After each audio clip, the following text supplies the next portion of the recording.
Mon verset Réma se trouve dans Luc 1, verset 36.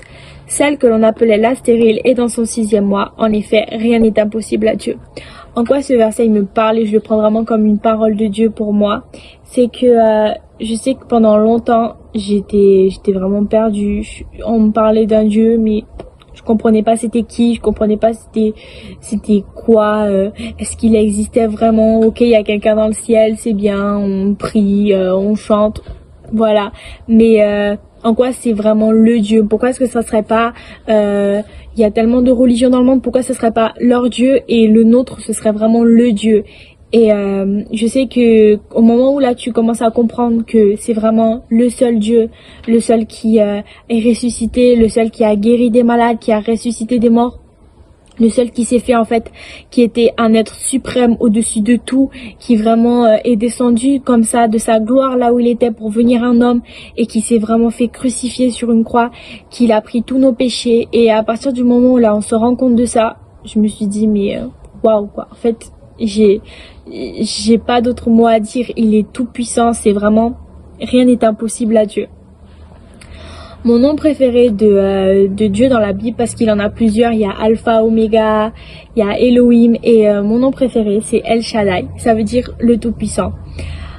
Et je sais que c'est incroyable une fois que t'as ouvert tes yeux spirituellement et que tu te rends compte des moindres petites choses qu'il y a dans la vie. Moi je sais que j'aime beaucoup m'asseoir ici à table le soir et de regarder les couchers de soleil. C'est juste magnifique, il y a du rose, du violet, du noir et je me dis mais waouh, même avec mes pinceaux j'arriverai pas à reproduire cette couleur tellement c'est beau, c'est parfait.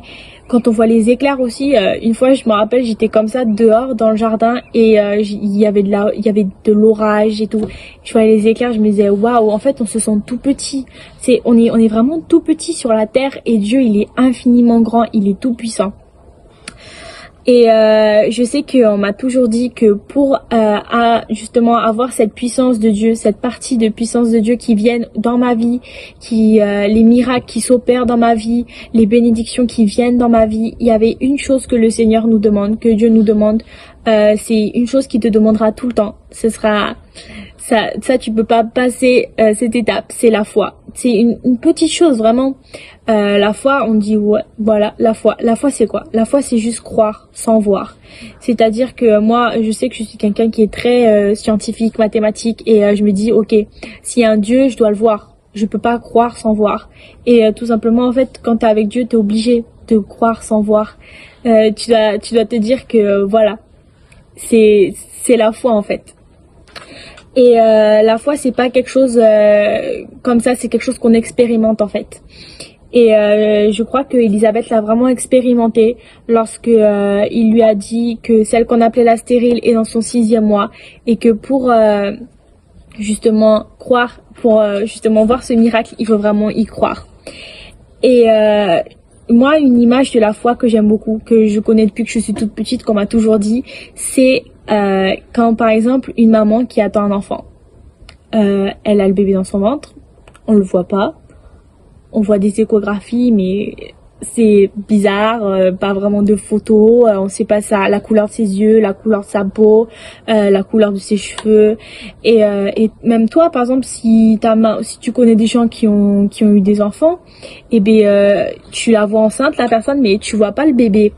Et mais pourtant la maman elle va faire quoi? Elle va préparer les vêtements, elle va acheter les affaires, elle va préparer la chambre du bébé et elle y croit, elle sait qu'elle va avoir un enfant même si elle ne le voit pas. Et c'est exactement pareil avec la foi, c'est-à-dire que tu veux quelque chose, tu veux un vélo par exemple, et ben qu'est-ce qu'il faut faire? Il faut croire.